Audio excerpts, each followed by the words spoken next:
eu acho que a fala do Guto contempla muito, né? Então, quem está fazendo produção há 10 anos, 12 anos, viveu esse momento de atenção e um olhar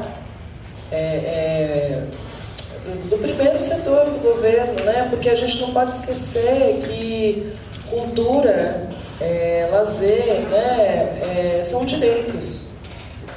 É um direito, né? Está lá na Constituição, está na capa da Unesco, da Unesco também. E a gente precisa se apropriar com unhas e dentes e acreditar nisso, porque é real, né? É um direito, a gente trabalha com o direito, e as pessoas que, porventura, deturparam esse conceito, né, dentro da sociedade, precisam ser esclarecidas, por mais difícil que seja. Então a gente tem que ter essas certezas e brigar por essas certezas até o final, né? Nem que seja para gritar, para sair rolando no chão. A gente precisa ter isso estar imbuído disso para continuar. E com certeza não estaríamos aqui agora se durante um período de 13 anos, pelo menos, políticas afirmativas em relação a isso não tivessem sido feitas. Até agora, a nossa iniciativa, tudo que a gente produziu até agora foi por iniciativa nossa. Assim. Então a gente ainda não usa, a gente prestou para o edital do PROEC, agora o último que saiu, e até uma história engraçada, deixa eu confessar uma coisa aqui. Dudu vai me ajudar aqui a não medir sozinho, mas a gente, né, puxa, saiu um edital da Unicamp, e quando a gente leu o edital, a gente falou, nossa, isso aqui é a nossa cara, né? Vai ter, já ganhamos, nossa, com certeza a gente vai ser contemplado aqui com esse, né? Se a gente já produziu tudo que a gente produziu sem dinheiro nenhum, imagina com esse edital. Então fomos toda uma correria para se inscrever no edital e tal, não sei o quê. E não aconteceu, né? Enfim, tudo bem, né? Coisas da vida. Mas aí a Regina Machado tinha passado no edital. E aí, mas então por que a gente não pode oferecer uma ajuda para ela também, já que a gente está fazendo uma coisa que pode ser interessante pro encontro dela e tal?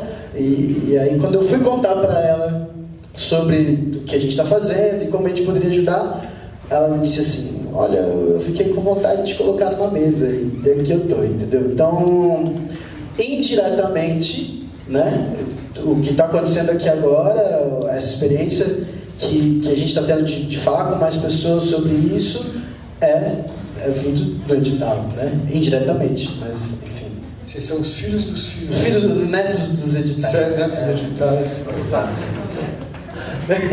Não, ou talvez uma geração também que vai se formar num novo modelo. Essa é a minha provocação, no fundo, que depois, se tiver assunto aqui, se for interessante, porque eu acho que nos próximos 4 anos e subsequentes disso, talvez mude muito o cenário que se desenhou nos últimos, pelo menos, 15 anos no Brasil, né?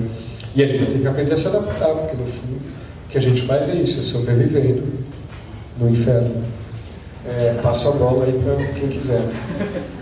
Eu queria só colocar uma coisa, já que tem esse assunto, e depois eu aí passo para quem quiser fazer perguntas, que é sobre essa questão dos editais e sobre isso que você falou agora, que a gente vai ter, muito provavelmente, que aprender a se organizar de um outro jeito. Um pouco porque a política dos editais, agora, nesses últimos anos, quer dizer, como o Guto bem apontou, a gente estava começando um processo que teria que ser muitíssimo ampliado, né? No momento em que a gente não sabe muito bem para onde vai, embora a gente possa digamos assim, intuir, parando onde a gente está, acaba acontecendo, como você também falou, quer dizer, hoje você vê Gal Costa, Djavan, mas quem? Nos editais, quer dizer, estabeleceu uma política de poder e uma concorrência entre os artistas muito maior. Quer dizer, aonde se estabelece uma concorrência muito maior, se fragiliza uma classe e o poder que essa classe tem, né? Quando a gente vê essa política não crescer e talvez até, pensando pessimistamente, se esvaziar mais ainda, talvez a gente, nesse momento futuro, próximo, entenda, e um encontro assim é um fomentador desse tipo de gesto, que a gente tem que rever as nossas condutas e o nosso pensamento na direção do coletivo, né? Para resgatar essa potência, essa força que uma ação política pode tentar esvaziar. Mas se a gente estiver acordado, não vai conseguir. Porque os nossos trabalhos existem antes dos editais e continuarão a existir depois deles. Desde que a gente entenda essa força e esse desejo de trabalho para alimentar, continuar alimentando isso. Porque isso envolve muito trabalho sempre, né? Então fiquei com vontade de jogar um pouco isso, porque também para a gente não achar que os editais são os salvadores do mundo e sem ele nós não somos nada. Não, nós somos. Somos. Exatamente. Exatamente. Então, alguém... Depois tem o Du ali. Tem um lá no fundo. Eu sentei aqui na frente já para pegar a pergunta. Na verdade, eu queria fazer uma pergunta referente a direitos autorais, né? Assim, como é que... não sei, nem sei se é o espaço para perguntar isso, mas se não for... Porque com esse negócio da internet e dessa divulgação ampla e tal... como é que... eu estou dizendo porque me aconteceu agora, semana passada, um amigo... Eu lancei meu primeiro CD em 2013, 2014... E eu nunca coloquei ele nas plataformas digitais, porque tinha 24 compositores e eu tinha que pegar autorização com cada um deles e não sei o que e tal. Só que agora, essa semana passada, um amigo meu falou: achei o CD, sei lá, no Spotify, no Deezer, sei lá, no SoulSeek. No SoulSeek disponível para download, eu não estava nem sabendo, né? O meu disco.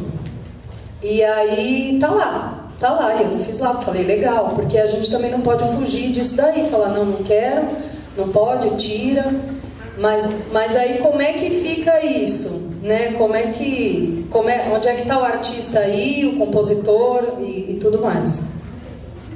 Antes de tudo, pare tudo e verifique o que está acontecendo. Acho que o Guto vai comentar, porque tem uma coisa muito errada nessa história. A primeira coisa a você fazer é acionar a plataforma que colocou. Mas olha como muda. Você está falando de 2013, 2014, você está falando download gratuito. Quem é que está fazendo download gratuito hoje? Como a gente muda...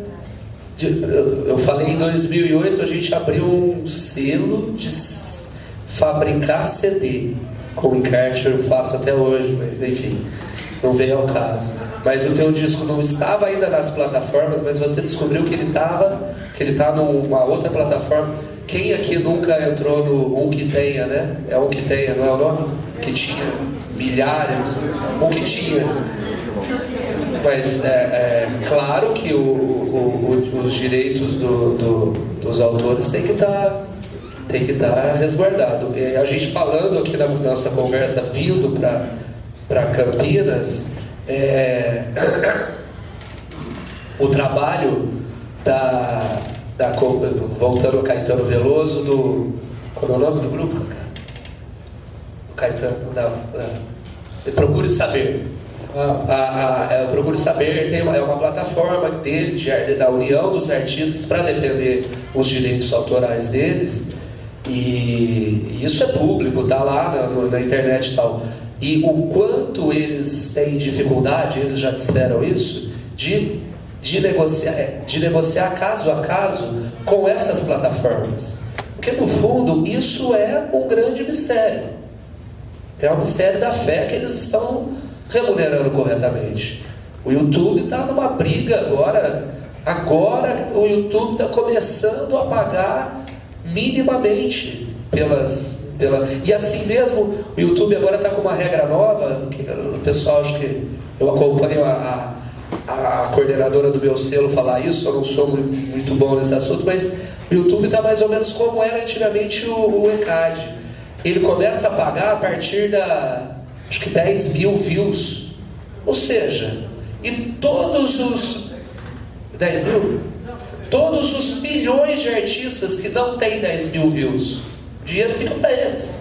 Era como o ECAD antigamente, que pagava, quando era a ficção mecânica, eles pagavam só os 500 maiores arrecadadores. Ou seja, do 501, provavelmente a Regina Machado, Cacá Machado, todos os nossos artistas, até os bilhões para trás, juntava dinheiro para dar para os 500. Mas aí, a minha questão, desculpa te interromper, como é que a gente, enquanto artista assim, que não tem recursos, né, que não tem absolutamente nada, quanto que a gente fica...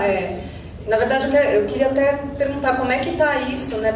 Mas toda plataforma tem o seu... Porque aí o cara fala assim, então tá bom, eu tiro você e ninguém mais te divulga e você já é ferrado. Não, mas vamos só organizar isso, porque, primeiro, se está no Spotify, no Deezer, iTunes, alguém colocou isso no seu trabalho, então foi algum agregador. Primeiro que ninguém tem acesso ao Spotify, nem o Caetano Veloso tem acesso. Ele é obrigado a passar por um agregador. São empresas, na realidade, porque como o Spotify é uma multinacional gigantesca, eu estava conversando hoje, o que representa a música, assim, a Anitta, o maior sucesso da música brasileira, não é 1% do que o maior sucesso do mercado internacional da música. Ou seja, o mercado brasileiro do Spotify é nada, é zero.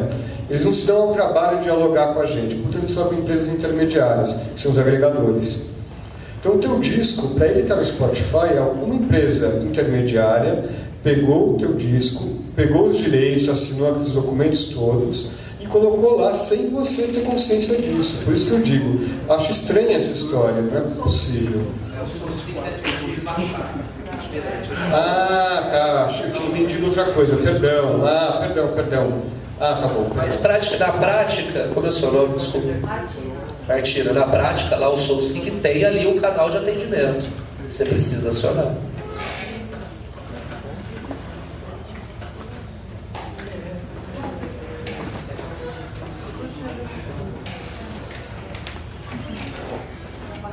Olá, boa tarde.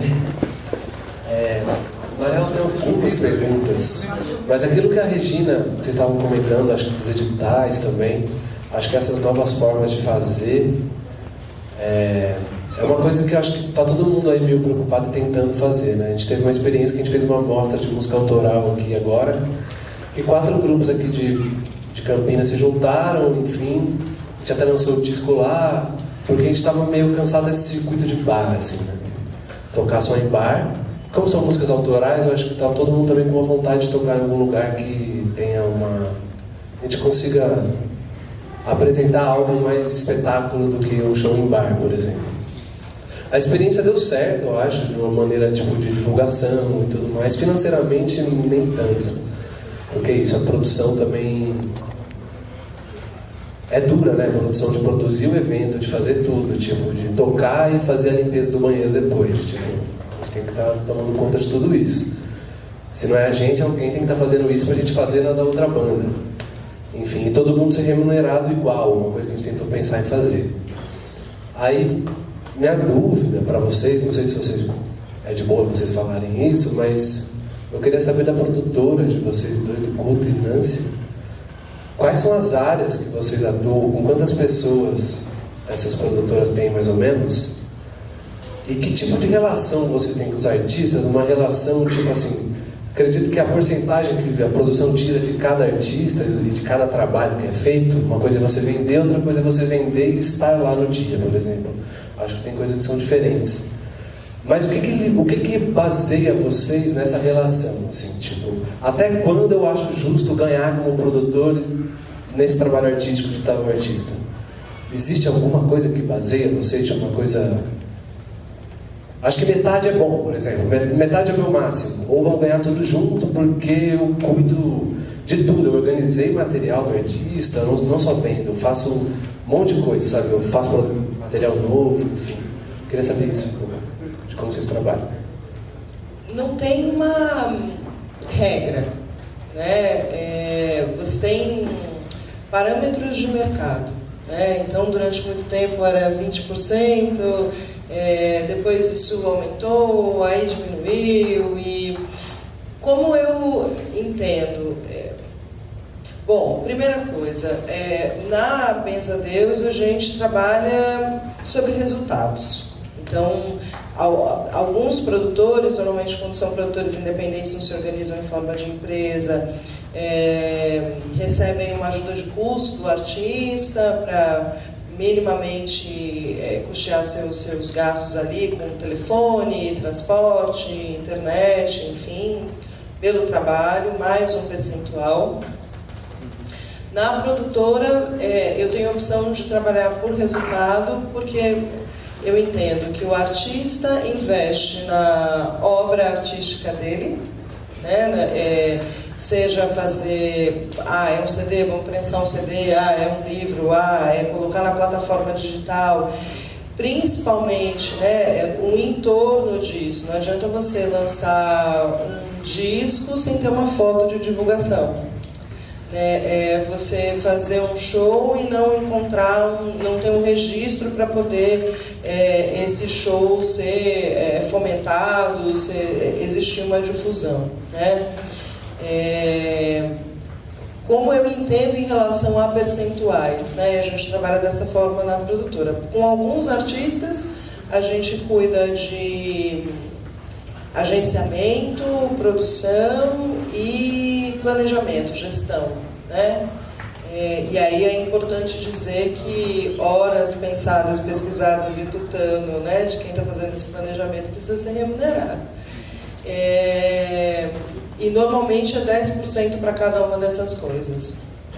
Então, existem às vezes até polêmicas de artistas e assim, normalmente são relações de muito afeto e tal, mas existem os conflitos, né? E aí tem uma hora que, assim, luta de classes, entendeu? E normalmente eu faço essa cobrança depois do imposto. Então, é minha chamada fiscal, desconta ali o imposto. Vale a dica para quem está pensando em abrir empresa, né? Você abre uma empresa pelo Simples, o imposto é 6%, mas assim, você tem que sempre colocar um percentual ali, porque você vai ter que pagar contador. Em São Paulo a gente tem uma TFE que é altíssima, você tem todo ali um entorno, né, de uma burocracia para ter um CNPJ que não seja deficitário, né? E aí depois disso eu cobro os percentuais. Mas, Nancy, tem o transporte, Nancy, não sei o quê. Assim, no último caso, assim, então tá, faz um show por Skype. Porque quer dizer, então, que se eu fiz essa venda e se o transporte não é vendido também, né? Então tá ali tudo envolvido. Daí eu acho que tem uma coisa também, isso é via de regra, né? Mas tem um envolvimento também com cada trabalho. Então, por exemplo, quando a gente começou a trabalhar com o Craque Dani Nega, eles tinham feito um único show na vida. Tinha o disco, tinha feito um único show, eu olhei o trabalho.